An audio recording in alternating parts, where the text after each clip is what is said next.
पाठ 19 अंधेरी रात के बाद। बहुत दिन पहले की बात है। रामपुर गांव में लालू नाम का एक लुहार था। वह एक अच्छा कारीगर था। उसका नाम आसपास के गांव में मशहूर था। वह बड़ी लगन और निष्ठा से अपना काम करता था। मुख्य रूप से वह हथियार बनाने का काम ही किया करता था। उसकी बनाई हुई बर्छियां, भाले, तलवारें लोग दूर दूर से आकर ले जाया करते थे। तलवारें खरीदने के लिए तो कई बार उसकी दुकान पर भीड़ लग जाया करती थी। कई बार तो उसे तलवार के बदले सोना, चांदी और कीमती वस्तु भी मिल जाते थे। हर आदमी लालू की तलवार अपने पास रखना चाहता था।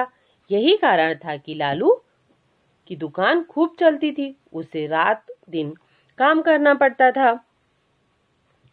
पहले तो लोग सुरक्षा के लिए ही हथियार रखते थे, लेकिन धीरे धीरे समय बदलता गया। बदलते समय ने लोगों को लोभी और स्वार्थी बना दिया। लोग अब पराई मेहनत पर जीने के सपने देखने लगे। हर व्यक्ति अब सत्ताधारी बनना चाहता था। एक दिन लालू के मन में आया कि वो बाहर निकल कर देखे कि लोग उसके द्वारा बनाई गई तलवार का उपयोग किस तरह करते हैं।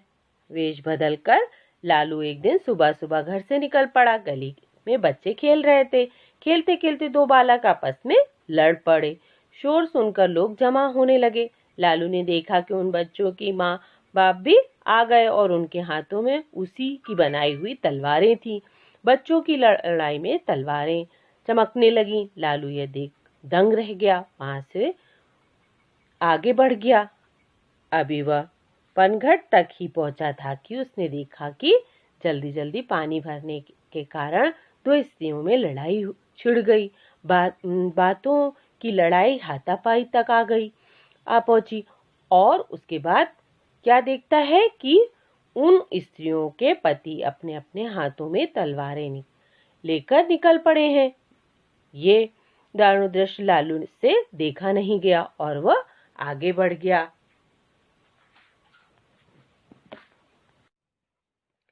चलते चलते उसे थकावट लगी। वह एक छायादार वृक्ष के नीचे बैठ गया। थोड़ी देर बाद उसने सोचा कि अब वह घर लौट चलना चाहिए उसे। वो सोचने लगा। अभी वह उठ ही पाया था कि उसके सामने दो तलवारें तनी हुई थीं। वे तलवारें भी उसी की बनाई हुई थीं। लालू कुछ कहता कि एक जोरदार आवाज सुनाई पड़ी, जो भी तुम्हारे पास है चुपचाप निकाल कर हमें दे दो। ऐसी आवाज उसको सुनाई दी। लालू तो बेहोश होते होते बचा। वह बोला, मैं लुहार हूं, मेरे पास कुछ नहीं है। विश्वास ना हो तो मेरी तलाशी ले लीजिए। ये देखिए दृश्य में जैसा बताया जा रहा है कि कुछ लोग उसके सामने आकर एकदम तलवार लेकर के खड़े हो गए। लालू के भाग्य अच्छे थे कि वह पहचान लिया गया और छोड़ दिया गया। घर लौटते समय उसे घोर पश्चाताप हो रहा था। उसके द्वारा बनाई गई तलवारों का लोग कैसे उपयोग करते हैं, ये आज उसने अपनी ही आंखों से देख लिया। घर पहुंचकर लालू ने तत्काल निर्णय लिया कि आज से वह तलवार नहीं बनाएगा। नवनिर्माण की ऐसी वह बहुत सी चीजें हैं जो वह बना सकता है। अब से वह सिर्फ हल के फाल बनाएगा। हंसिए भी खूब बिकेंगे। खेती बाड़ी के काम में तो कुदाल और फावड़े भी जरूरी होते हैं। वह उसका निर्माण करेगा। उसने सोचा कि अब इस तरीके की चीजें वो नहीं बनाएगा जिससे लड़ाई झगड़े हों। वह नई चीजों का, खेती में उपयोग होने वाली चीजों का निर्माण करेगा। अब जब भी कोई तलवार लेने लालू के पास आता तो उसे निराश लौटना पड़ता। धीरे धीरे लालू ने देखा कि लोग अब अपनी पुरानी तलवारें तुड़वाकर खेती का सामान बनवाने लगे हैं। हर अंधेरी रात के बाद एक नई सुबह आती है।